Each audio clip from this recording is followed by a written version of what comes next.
आज की बात अब हर शाम सोमवार से शुक्रवार 8:30 बजे से। और इस बीच लेबनान में हिजबुल्लाह के खिलाफ इजरायल के एक्शन के खिलाफ ईरान ने हॉर्मुज स्ट्रेट को बंद करने का ऐलान किया है। तेहरान ने कहा कि उसने लेबनान में हिजबुल्लाह मिलिटेंट ग्रुप के खिलाफ इजरायल के जारी मिलिट्री ऑपरेशन की वजह से हॉर्मुज को फिर से बंद कर दिया है। इस अंतरिम समझौते का मकसद लेबनान के साथ साथ सभी मोर्चों पर लड़ाई रोकना है।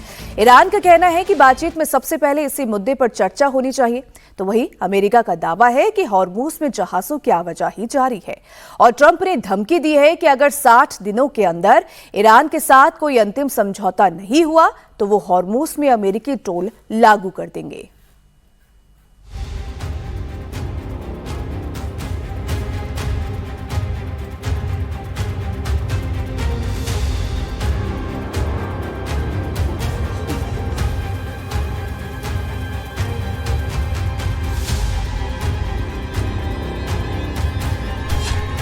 ट्रंप की धमकी से बिगड़ा शांति वार्ता का माहौल।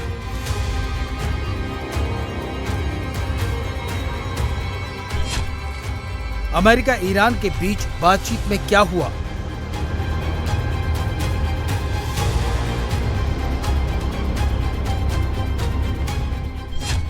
बातचीत होगी कामयाब या फिर जंग के आसार?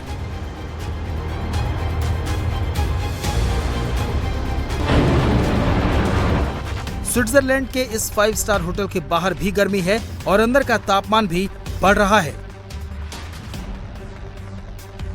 ट्रंप और पेजेश्कियन ने जिस एमओयू पर दस्तखत करके पूरी दुनिया को दिखाए, उसे अमली जामा पहनाने के लिए स्विट्जरलैंड में हो रही बातचीत के पहले ही दिन माहौल बिगड़ गया। इस पूरी बातचीत का फोकस तेहरान और वाशिंगटन की एमओयू को लागू करने पर था, साथ ही लेबनान को लेकर बन रहे हालात पर भी था। लेकिन बातचीत के बीच में डोनाल्ड ट्रंप की हरकतों की वजह से एक बार फिर माहौल बिगड़ गया। ट्रंप ने धमकी दी कि अगर ईरान ने हिजबुल्लाह को परेशानी खड़ी करने से नहीं रोका तो वो ईरान पर बड़ा हमला करेंगे। इस पोस्ट में ट्रंप ने हिजबुल्लाह को लेकर ईरान को धमकाया तो ईरान ने भी हाथों हाथ जवाब दे दिया। ट्रंप ने लिखा, अगर ईरान ने हिजबुल्लाह को नहीं रोका तो अमेरिका उस पर पिछले हफ्ते से भी ज्यादा बड़ा हमला करेगा। ईरान की तरफ से फौरन इसका जवाब दिया गया। ईरान की नेशनल असेंबली के स्पीकर और वार्ताकार मोहम्मद बाघेर गलीबाफ ने लिखा कि अगर अमेरिकी धमकियां असरदार होती तो वाशिंगटन आज जिस स्थिति में है वहां नहीं पहुंचता।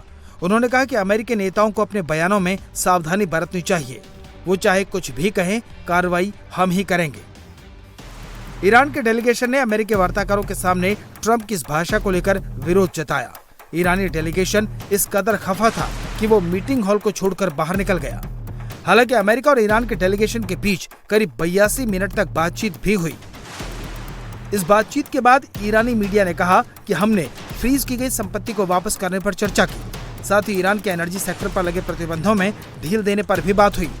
ईरानी प्रतिनिधिमंडल के एक सदस्य ने अपने देश की सरकारी मीडिया को बताया कि अमेरिका के साथ पहले दौर की बातचीत में ईरानी तेल पर लगे प्रतिबंधों में राहत देने को लेकर ड्राफ्ट को अंतिम रूप दे दिया गया है और जल्द ही प्रतिबंधों में छूट लागू की जाएगी। कतर में फ्रीज किए गए ईरान के $6 अरब इस समझौते के तहत वापस किए जाएंगे। अमेरिका की तरफ से डेलीगेशन के लीडर और उपराष्ट्रपति जेडी वांस ने कहा कि अमेरिका ईरान के साथ पुरानी बातों को छोड़ने के लिए तैयार है। The opening of the Strait of Hormuz, the ending of the Iranian nuclear program, all of these things have already been accomplished. The question before us now is how much more can we accomplish together? Can we turn over a new leaf? Can we change relations in the Middle East permanently?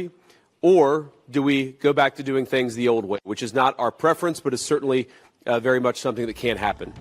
America और Iran के बीच जिस MOU पर दस्तखत हुए हैं, उसमें Iran के परमाणु कार्यक्रम को लेकर 60 दिन के अंदर समझौते पर तैयार होने की बात कही गई है। पहले राउंड की इस बातचीत के दौरान अमेरिका ने साफ कर दिया कि ईरान को परमाणु हथियार रखने की इजाजत नहीं दी जाएगी।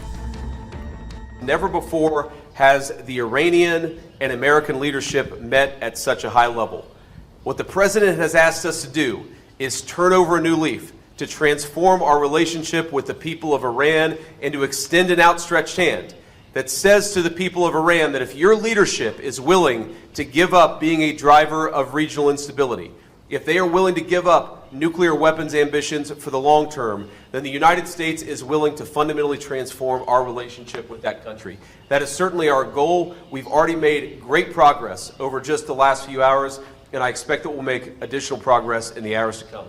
पहले राउंड की गहमा गहमी बता रही है कि बातचीत आसान नहीं होने वाली, खास तौर पर परमाणु प्रोग्राम को लेकर, क्योंकि ईरान भी अड़ गया है कि उसके एटमी प्रोग्राम को कोई नहीं रोक सकता।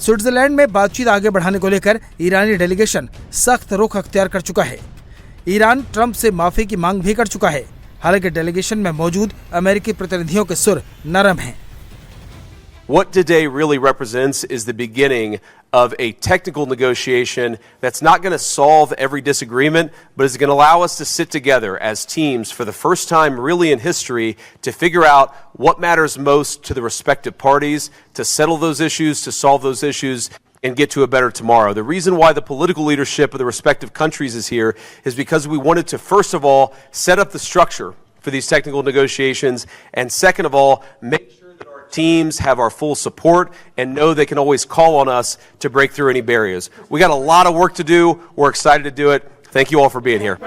इस बातचीत पर पूरी दुनिया की नजरें हैं और उसकी सबसे बड़ी वजह है स्ट्रेट ऑफ हॉर्मुज।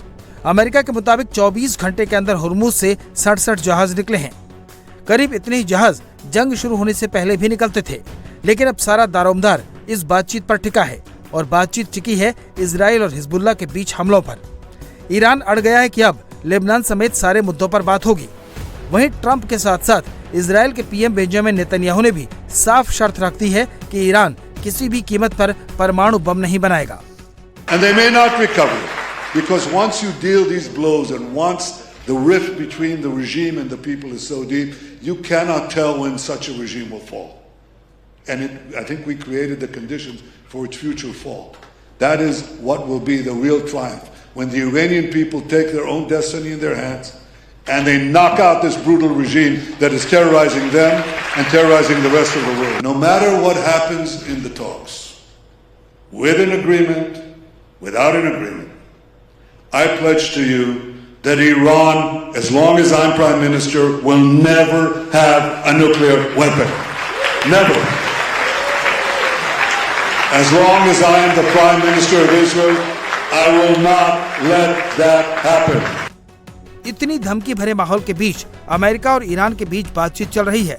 पहले दिन ईरानी डेलीगेशन बातचीत से उठकर चला गया। अब देखना है कि नेगोशिएशंस किस दिशा में जाती हैं।